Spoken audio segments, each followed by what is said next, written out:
Hey guys, Jeffries here, and welcome to episode 78 of You Don't Win Anything with Kids. This episode could also be known as Grudge Match Part 2. Reason being, we played Forest Green in Grudge Match Part 1, and we lost 2-1. This time round, we've got Kidderminster, who are now top of the table. We are second on goal difference. If we win today, we also have a game in hand coming up against Brackley, so we have the opportunity to go 6 points clear at the top. And that's just of Forest Green. We're already of Kidderminster. Sorry, we're already 4 points clear of Forest Green as it stands. So this is a fantastic opportunity to really push ourselves forward and go all guns blazing for the league. Let's get straight into team selection. Now we won 2-0 in our last match, and I was pretty happy with the team's performance. However, there's a couple of changes that I would like to make. I'm going to bring Douglas Pringle in for Frederick, because you can see he's a bit fatigued. I also want to bring Thompson in for Rooney, because he's fatigued. Our last match was only 2 days ago, that's why a lot of these players are looking tired. Lawrence in for Beckhold. Am I going to replace McGregor? Let's put McConnor in for McGregor. It's almost a like-for-like swap there, actually. I don't want to bring Hogan in, because I know he'll get sent off. What's Robinson's fit? Yeah, Robinson in for Cartwright. And let's bring Hutchinson off the bench in place of Veer. Everybody else, I think I'm happy with. In fact, no, there's one more change I want to make. I'm going to bring Keith Wilson back in for Peter Wilson. Okay, let's do this. This is the grudge match. This is the decider. Whoever wins this match is in pole position to go on and win the league. And I really want it to be us. They haven't really got any standout players. I think their number 5 there is Luke Foster, who used to play for Stevenage. Apart from that, a lot of in fact, pretty much all their players are strangers to me. I don't really know them that well, so this will be interesting to see what happens. It is a home match, of course. We've got the crowd on our side. We've won the ball straight from kickoff with Wilson. He gives it to Lawrence, who, again, he's stepping up to the plate when needed. Douglas Pringle across to Drewson, who heads it back towards Wilson. Back for Drewson. Oh, keeper saved. Who's that? Lewis? Yeah, Lewis in goal makes the save. Good start from the boys though. 25 seconds in and we've had a shot on target already. And you can see there from the stats, 2 shots, 1 on target, 1 off target. Kidderminster haven't had a shot yet. Foster's just been booked for them. It is Luke Foster, yeah. I thought as much. We've got a free kick which Wilson's going to take. Puts it in the middle. Stevens with the flick on. Oh, Drewson hits the side netting. Jesus. We've come out the traps here. 4 shots, 1 on target. They've had 0 and 0 still. Obviously I'm not going to get my hopes up too much because anything can happen. They could suddenly have a flurry of shots and actually end up scoring. But even then, that was a pretty good cross from Hutchinson. We needed someone to gamble and get on the end of it. I'm not sure if their keeper knows what's hit him at the moment. We've really started well in this game. You see Stevens picks the ball up. Normally in the non-league you'd see a centre-back pumping it forward there, trying to get an attack going, but the way I've got my team set up, I like them to pass from the back, so every now and then we'll have a lump ball over the top. You can see the way they're looking for the space. You see Douglas Pringle there into Thompson, picks out Wilson in a good area. Wilson, he's going to go himself.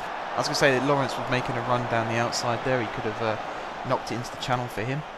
But yeah, this is a really encouraging performance actually from the guys. Really impressed. Actually, I'm thinking back to a few episodes ago. I said about teams that were in contention to win the league, and I said about anyone below Lincoln really wasn't in with a chance. But actually, Macclesfield. Okay, Lincoln have a game in hand over Macclesfield, but they're only a point behind them, and they're only 7 points behind us, which is 2 wins and a draw. So they're very much still in the race.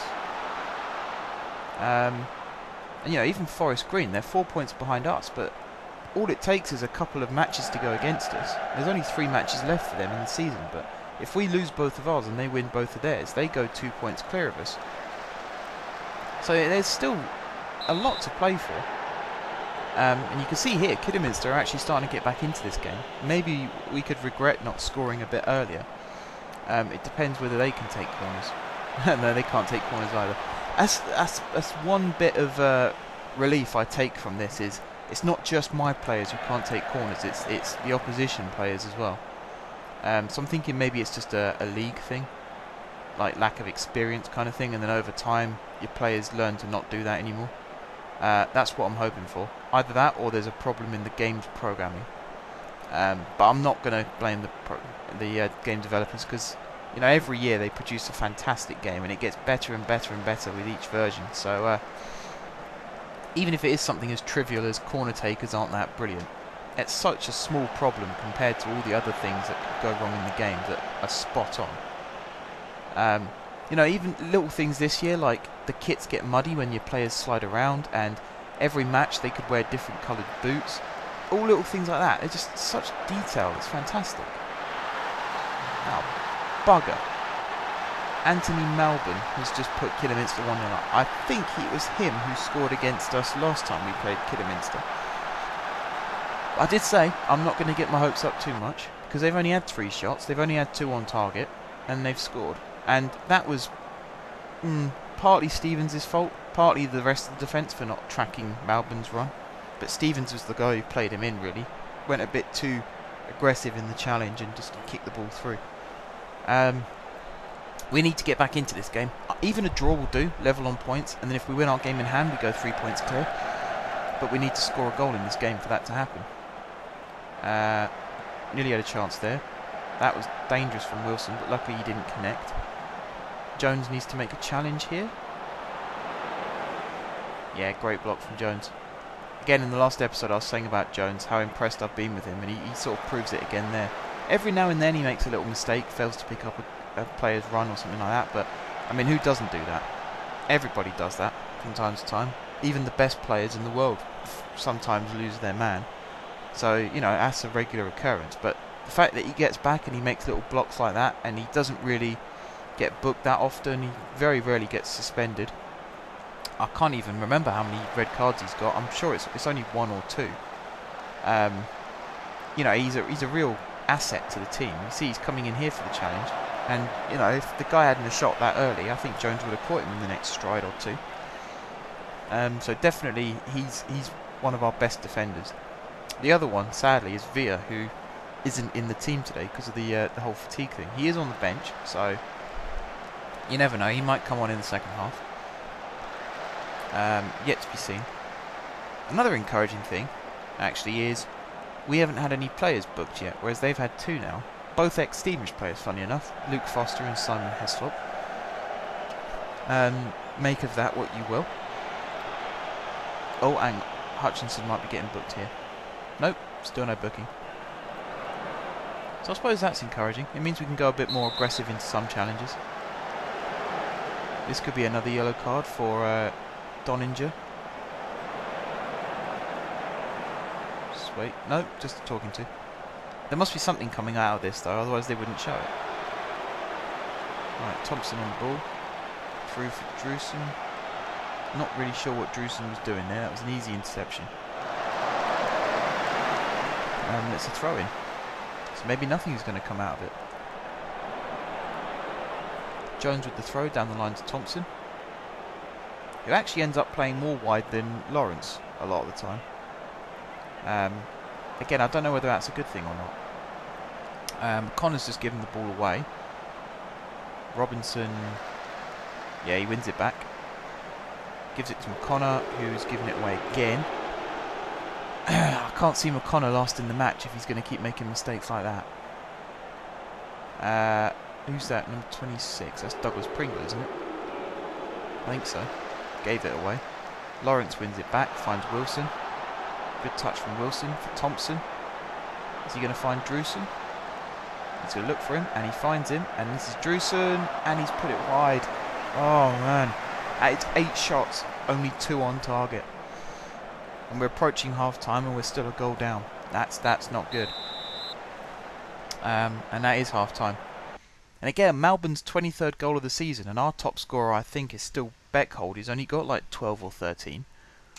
So although I think the reason we win the league a lot these days is not because we score. What's going on? There we go. It's not because we score the most, but because we concede the least. I think it's more of the clean sheets. We get a lot of like 1-0 wins. And I suppose, you know, we do still play entertaining attacking football, but it's not 7-0 every week kind of thing. We go for a bit more conservative than that. So our top, I don't think we'll ever make the top scorers chart, but we won't be on the most goals conceded chart either. I think that's where we stand out from the rest. That was a poor cross from Lawrence. Just looking at who we've got on the bench who we could bring on. We've got Bobo and we've got Francois as attacking players. Who else have we got? Robertson maybe can play down the left. We'll see what happens in the second half though. We'll give it a few minutes, as every team does. Yeah, Thompson's not impressing me much, and neither's McConnor. They seem to be giving the ball away a lot, and it's really loose, lacklustre passes as well. And it ends up leaving big gaps in our defence, which Stockley's just exploited, and we're 2-0 down. So, I'm going to make some changes now. I'm going to bring on Bobo for Drewson. And I'm going to bring on Francois for Wilson. We'll see how that goes. Even just changing those two players can actually end up bringing performances out of the other guys. So we're going to have Bobo down the right, and we're going to have Francois through the middle. I'm going to see how this goes, I suppose. All the rest of our subs now. Maybe bring in Villa on, because he's an attacking fullback. But apart from that, it's all defensive, really. If we bring on Robertson, he's a defender. To be honest, losing this game, it would be a real dent in our hopes. So I hope, even if we get one goal back, just an intention that we're going to try and get back into this game and draw level. Otherwise, we're in trouble. Because even if we win our game in hand now, we're still going to be behind Kidderminster on goal difference. And I really don't fancy the playoffs. So we're going to have to hope that Kidderminster slip up somewhere. I'll have to check what their remaining fixtures are. Bit of a melee in the goal, and it's gone in, and it's a Gareth Jones on goal. Oh. You can't put it into words, really. Just, again, I don't know what it is about our players. Maybe it is just because they're kids, and they're young, and they're not experienced in how to win promotion. Even though we did it last season, it's still not the same.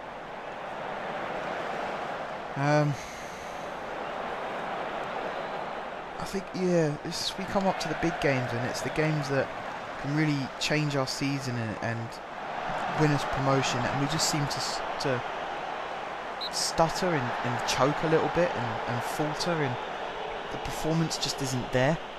You see there, Francois threw on goal. Any other day he could have ended up putting that in the back of the net, but today he kicks it straight at the keeper, and Bobo's corners are just as bad as McGregor's. So we're never going to score from a corner. We have to score from open play. There's one more sub I can make.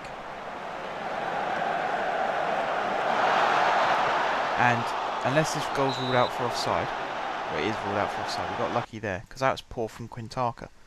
But I'm going to make this sub. I'm going to bring Villa on for Stevens, and I'm going to move Hutchinson into the middle.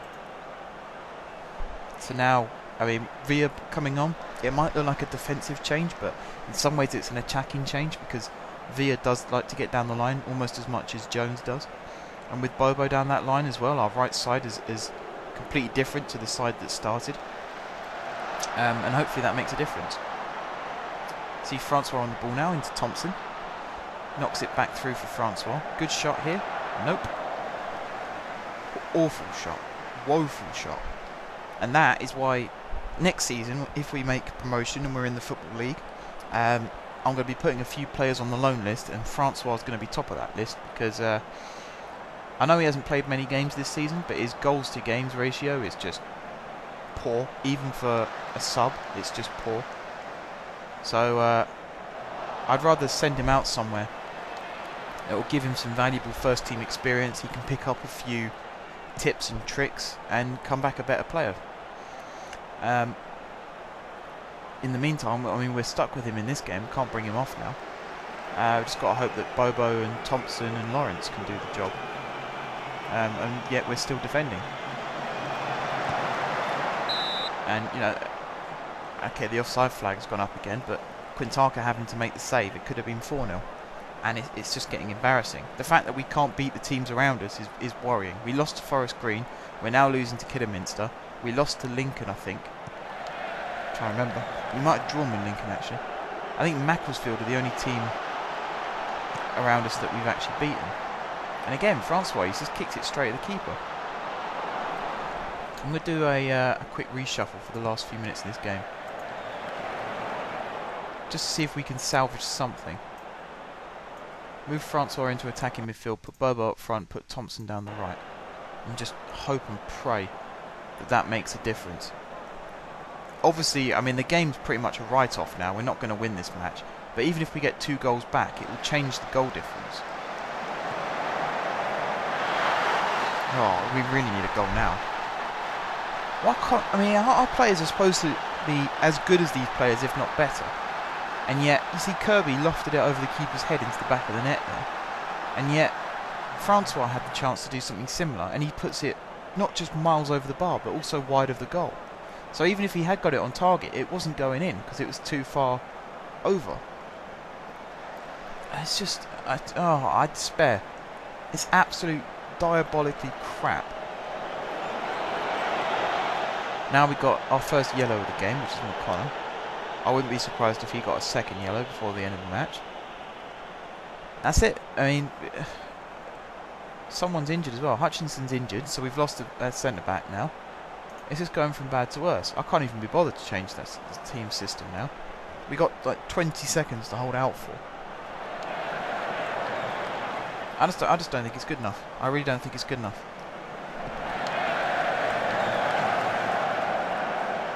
Look, Quintana's kicked it. I mean, Hutchinson could have been there, but he still kicks it straight to nobody.